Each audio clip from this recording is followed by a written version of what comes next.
አፍሪካ ሕብረትና ዞም አውሮፓ ሕብረትን አሜሪካን መግለጽታት አውጽዮም አለው መግለጽታት ናብ ኩናት አይትእተው ማለት ነቲ ሰላም አይትዕንቅፉ ዝብል መልእክት ዘለዎ እዩ ንሕና ከዓ መልሲ ሂብና ኢና ከወደ መቀለ አነጋጋሪ መግለጫ ተሰጥቷል። የህወሓት ስራ አስፈጻሚና የድርጅቱ ጽህፈት ቤት ኃላፊ ወይዘሮ ፈትለወርቅ ገብረ እግዚአብሔር ወይም ሞንጆሪኖ አዲስ አበባ መሄድ አንፈልግም ብለዋል። እንመለከተዋለን። ከሰሞኑ አዲስ አበባ የነበሩት ፕሬዝዳንት 4 ኪሎን ተማጽነው እንደተመለሱ እየተሰማ ነው። ምን ተባለ የሚለውን እንመለከታለን። በደቡብ አፍሪካ የሚገኙት የኢትዮጵያ ኦርቶዶክስ ተዋሕዶ ቤተክርስቲያን ሀገረ ስብከት ሊቀ ጳጳስ ኢትዮጵያውያን ላይ ስለተጋረጠው አደጋ ዝምታቸውን ሰብረዋል። ዝርዝሩን በጥንቅራችን ተሰሙታላችሁ። ጠቅላይ ሚኒስትር አብይ አህመድ ቱሪዝም ላይ እየለፋን ነው፣ ከትሪሊዮን ዶላሩ የዓለም ቱሪዝም እንቋደሳለን ሲሉ ተናግረዋል። እንደዚሁም የአርቲስት ሃጫሉ ሁንዴሳ ባለቤት ወይዘሮ ፋንቱ ደምሴ የሃጫሉ እውነት እንዲወጣልኝ ፈጣሪን ለምኑልኝ ሲሉ ጥሪ አቅርበዋል። የሰዓቱ የመረጃ ጥንቅራችን እነዚህንና ሌሎች ወቅታዊ ጉዳዮችን የሚያስመለክታችሁ ይሆናል። እንደተለመደው እየሰማችሁን አብራችሁን ቆዩ።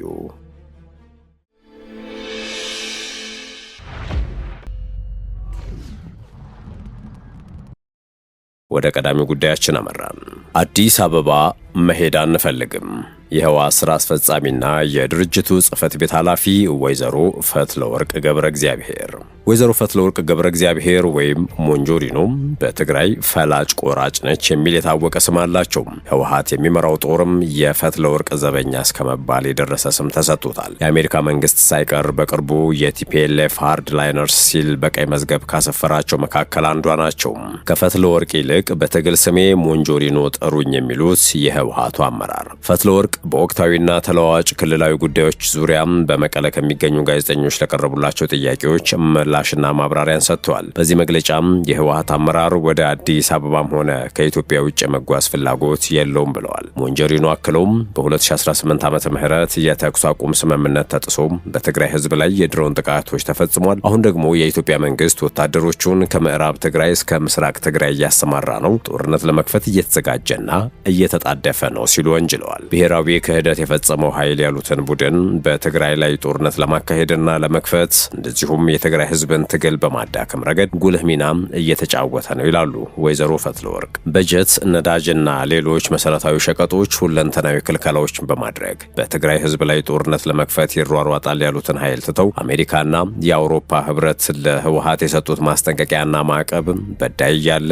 በተበዳይ ተጽዕኖና ጫና ለመፍጠር የተደረገው ሂደት ተቀባይነት የሌለውና ተገቢ ያልሆነ ነው ሲሉም ተናግረዋል። አሜሪካ ሃርድ ላይነርስ በማለት የቪዛ ማዕቀብ የጣለችው እንደ ግለሰብ ሳይሆን የፓርቲውን መርሆች የሚጻረር ስለሆነ ይህም አግባብነት የለውም ባይ ናቸው። የትግራይ ህዝብና የህወሓት ጥያቄ ራሳቸውን ማስተዳደርና የራሳቸውን ዕጣ ፈንታ መወሰን ነው። ይህን ለማድረግ ደግሞ ጫና ማድረግ አያስፈልግም፣ በዚህ የሚመጣ ለውጥ የለም ሲሉ ሞግተዋል። የአሜሪካ ጥቅም የሚረጋገጠው ህወሓትን በማስፈራራት ሳይሆን አብሮ በመስራት ነው በማለት ከኢትዮጵያ መንግስት ጋር የሚደረገው ውይይት ከኢትዮጵያ ውጪ ወደ ሌላ ሀገር የመሄድ እንጂ ወደ አዲስ አበባ በመሄድ የሚመጣ ለውጥ የለንም፣ የመሄድ ፍላጎት እንደሌለንም አሳውቀናቸዋል።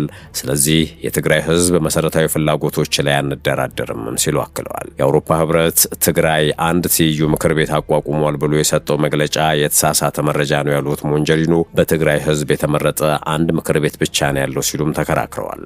ሆኖም በክልሉ ፖለቲከኞች ዘንድ ይህ ምክር ቤት 5 ዓመት እንደሆነውና የስልጣን ገደቡ እንደተጠናቀቀ ነው የሚነገረው። በመላው ኢትዮጵያ ጸረ ሰላም ያለው ኃይል በስልጣን ላይ ያለው ኃይል ነው ሲሉ የከሰሱት የህወሓቱ አሱም ኢትዮጵያን ከመበታተን እንድትታደግ በኃይል የሚገዛው የብልጽግና ስርዓት አደብ እንዲገዛ ለዓለም አቀፉ ማህበረሰብ ጫና እንዲያደርግ በተደጋጋሚ ስንገልጽ መጥተናል። ነገር ግን ለተደጋጋሚ ጥያቄዎቻችን ምላሽ አላገኘንም ብለዋል። ሞንጆሪኖ በዚህ አላበቁም። በተለያዩ የሚዲያ ተቋማት የወጣቶች አፈሳ እየተካሄደ ነው ተብሎ እየተሰራጨ ያለው ሆን ተብሎ የትግራይን ትግል ለማዳከም ህዝቡን ለማሸበር የተሰራ ሴራ ነው ሲሉ መረጃውን አጣጥለውታል። በትግራይ ውስጥ ሌላ ሽብርተኝነት ለመፍጠር እያለመ ነው ሲሉም አክለዋል።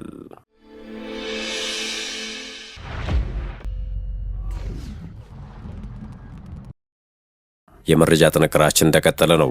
ወደ ሌላኛው ጉዳያችን አመራን። የአርቲስት ሃጫሉ ሁንዴሳ ባለቤት ወይዘሮ ፋንቱ ደምሴ የሃጫሉ እውነት እንዲወጣልኝ ፈጣሪን ለምኑልኝ ሲሉ ጥሪ አቅርበዋል። የታዋቂው የኦሮምኛ ድምፃዊ ሃጫሉ ሁንዴሳ የተገደለበትን ዕለት ለማሰብ በየዓመቱ በሃጫሉ ፋውንዴሽን የሚዘጋጀው የሃጫሉ ሁንዴሳ የሽልማት መርሃ ግብር ሰኔ 22 2018 ዓ.ም በአዲስ አበባ ስካይላይት ሆቴል ተካሂዶ ነበረ። በዚህ መርሃ ግብር ላይ የመክፈቻ ንግግር ያደረጉት የአርቲስት ሃጫሉ ሁንዴሳ ባለቤት ወይዘሮ ፋንቱ ደምሴ ከሃጫሉ ግድያ ጋር በተያያዘ እስካሁን እውነቱ እንዳልወጣና ፍትህም እንዳልተገኘ በምሬት ገልጸዋል። ወይዘሮ ፋንቱ በንግግራቸው መጀመሪያ ላይ የሃጫሉ ግድያ የተፈጸመበት ሁኔታ፣ አስክሬኑ የተገኘበት የተባለው ስፍራና የተገደለበት ቦታ ፍጹም የተለያየ መሆኑን በማንሳት ነው ንግግራቸውን የጀመሩት። ስለ ሁኔታው ሲያስረዱም በመጀመሪያ ደረጃ ሃጫሉ እንደነሱ ወንድ ሳይሆኑ ከንቶችና ከሃዲዎች በሌላ ቦታ ገድለውት መኪና ውስጥ ተገደለ በማለት በላኳት ሴት ልጅ አማካኝነት በእኛ ላይ የሰሩትን ድራማ ሁሉ እንደ ሰው ሳይሆን በቸርነቱ ተሸክመን እንድንኖር ያደረገን እውነተኛው ፈጣሪ ከእናቱ ጋር ይመስገን ላለው ማለታቸውን የጀርመን ድምፅ ዘገባ ያሳያል። እስከዛሬ ድረስ የባለቤታቸው መገደል ተከትሎ ከደረሰባቸው ጥልቅ ሐዘን ማገገም እንዳልቻለው በንግግራቸው ውስጥ በተደጋጋሚ የጠቀሱት ወይዘሮ ፋንቱ ከሃጫሉ ግድያ ጋር የተያያዘው እውነት ወደ ብርሃን እንዲወጣ በመጠየቅ ንግግራቸውን አጠቃለዋል። ሁልጊዜም ይህንን ቃል ደጋግሜ ላለው ሙሉ 6 ዓመታት ቢያልፉም የሃጫሉ እውነት እስካሁን አልወጣልንም። በሀገር ውስጥም ሆነ በውጭ ሀገር ያላችሁ በሙሉ የሃጫሉ እውነት እንዲወጣልን ወደ ፈጣሪ ለምኑልኝ። እውነት የፈጣሪ ልጅ ናትና አመሰግናለሁ ሲሉ ወይዘሮ ፋንቱ መልእክታቸውን አስተላልፈዋል። ጠቅላይ ሚኒስትር አብይ አህመድ ቱሪዝም ላይ እየለፋን ነው፣ ከትሪሊዮን ዶላሩ የዓለም ቱሪዝም እንቋደሳለን ሲሉ ተናግረዋል። ጠቅላይ ሚኒስትር አብይ አህመድ መንግስት ለቱሪዝም ዘርፍ የሰጠው ልዩ ትኩረት መነሻ የበለጸገች የተለወጠችና የተከበረች ሀገርን ገንብቶ ለቀጣዩ ትውልድ ለማስረከብ ከተያዘው ታላቅ ሀገራዊ ራዕይ የመነጨ ነው ሲሉ አስታወቁ። ጠቅላይ ሚኒስትሩም አዲሱ የኢኮኖሚ ሞተር በሚል በቱሪዝም ዙሪያ ከኤንቢሲ ኢትዮጵያ ጋር ባደረጉት ቆይታ ኢትዮጵያ ያላትን እምቅ አቅም በአጭር ጊዜ ውስጥ ወደ ላቀ ኢኮኖሚ ጥቅም ለመቀየርና ለልማት ኢንቨስትመንቷ ፈጣን ምላሽ ለማግኘት የቱሪዝም ዘርፍን ከ5ቱ ቁልፍ የኢኮኖሚ ምሰሶች አንዱ በማድረግ በልዩ ትኩረት እየሰራች ነው ብለዋል። ጠቅላይ ሚኒስትር አብይ እንዳብራሩት ኢትዮጵያ ለረጅም ዘመናት በአንድ ዘርፍ ላይ ማለትም በግብርናው ላይ ብቻ የተንጠለጠለ ኢኮኖሚ ለመገንባት ስትጥር ብትቆይም አካሄዱ በበቂ ደረጃ ሊያድግና ሌሎች ዘርፎችን ሊያነቃቃ ባለመቻሉ የሚፈለገው ፈጣን ለውጥ ሊመጣ አልቻለም። በመሆኑም በአጭር ጊዜ ውስጥ ሀገራዊ ለውጥን ለማረጋገጥ ኢኮኖሚውን ብዝሃ ዘርፍ ማድረግ ግድ ሆኗል። እነዚህ ዘርፎች አንዱ ለአንዱ ግብዓት የሚሆኑና የሚተሳሰሩ እንዲሆኑ በማድረግ የሀገርን ኢኮኖሚ በከፍተኛ ደረጃ ለማነቃቃት ተለይተው ከተመረጡት 5 ዋና ዋና ዘርፎች መካከል ቱሪዝም ግንባር ቀደም ሆኖ ወጥቷል ተብሏል። የቱሪዝም ዘርፍ በልዩ ሁኔታ የተመረጠበትን ዋነኛ ምክንያትን ሲያብራሩም በዓለም አቀፍ ደረጃ በየዓመቱ 12.6 ትሪሊዮን ዶላር የሚገመት እጅግ ግዙፍ ሀብት በዘርፉ እንደሚንቀሳቀስ ጠቅሰዋል። ለምሳሌ ያህልም አሜሪካ በዓመት እስከ 215 ቢሊዮን ዶላር፣ ስፔን 107 ቢሊዮን ዶላር፣ ታይላንድ 95 ቢሊዮን ዶላር እንደዚሁም በአፍሪካ ደረጃ ግብጽ እስከ 15 ቢሊዮን ዶላር ከቱሪዝም እንደሚያገኙ በማሳያነት አቅርበዋል። በሌሎች ዘርፎች የሚደረገውን የልማት ጉዞ በከፍተኛ ሁኔታ እንደሚያግዝና የብልጽግናውን ጉዞ እንደሚያፋጥነው ጠቅላይ ሚኒስትር አብይ አህመድ ተናግረዋል። የሸገር ታይምስ ነው። የመረጃ ጥንቅራችን እንደቀጠለ ነው።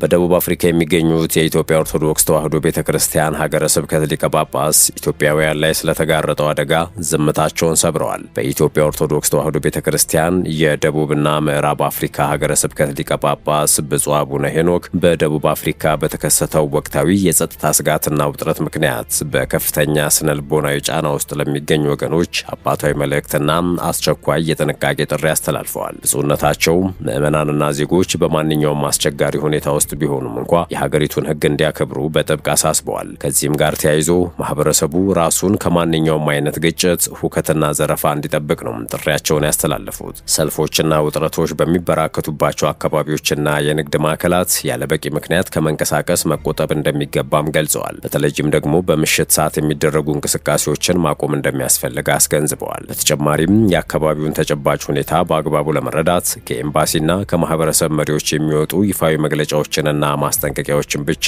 በንቃት መከታተል ያሻል ብለዋል። ከዚህ ውጭ ያሉ ያልተረጋገጡ ወሬዎችን አለመቀበልና ለማሰራጨት ተገቢ መሆኑን አጽንኦት ሰጥተዋል። በሌላ በኩል ድንገተኛ አደጋዎች በሚያጋጥሙበት ወቅት ፈጣን መረዳዳትና መደጋገፍ ይቻል ዘንድ ከቅርብ ወገኖችና ከጓደኞች ጋር ያለውን የመረጃ ልውውጥና የሰንሰለት ግንኙነትን አጠናክሮ መቀጠል እንደሚገባም ብፁዕነታቸው አሳስበዋል። በማህበራዊ ሚዲያም ሆነ በአካል በሚደረጉ ግንኙነቶች አላስፈላጊ ውጥረትና ግጭት ሊቀሰቅሱ ከሚችሉ ማናቸውም አይነት ክርክሮች ራስን ሙሉ በሙሉ ማራቅ እንደሚገባም አጽንኦት ሰጥተዋል። ብፁዕነታቸው ምንም መፍትሄ አልባ በሚመስሉ መከራዎች ብንከበብም ችግሮቻችን ከአምላካችን እጅ በታች ናቸው። ስለዚህ በመንፈሳዊ ጥንካሬና በጸሎት ወደ እግዚአብሔር በመጠጋት ልባችሁን እንድታጸኑ ሲሉ አባታዊ ጥሪያቸውን አቅርበዋል። ምዕመናን በዚህ ፈታኝ ወቅት በጸሎት እንዲተጉ ጥሪ ያቀረቡ ሲሆን ለኢትዮጵያና ለደቡብ አፍሪካ ፍጹም ሰላምና መረጋጋትን ተመኝተዋል።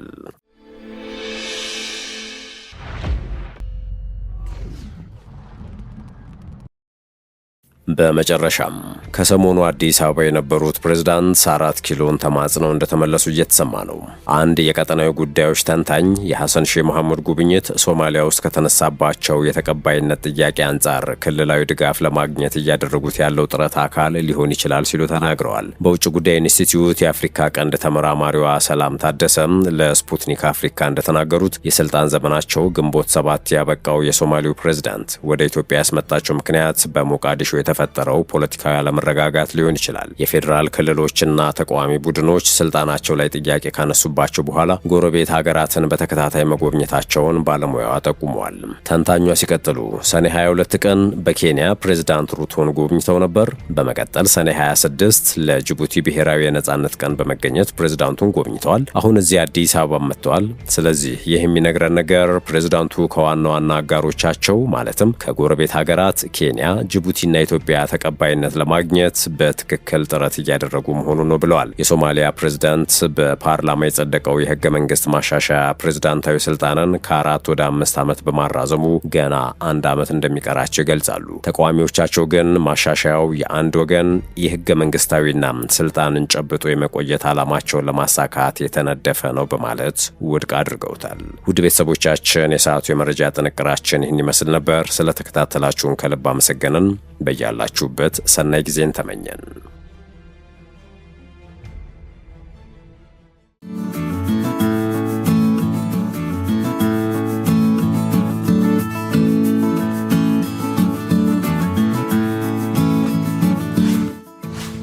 ሸገር ታይምስ ሚዲያን ሰብስክራይብ በማድረግና ደወሉን በመጫን ይከተሉን።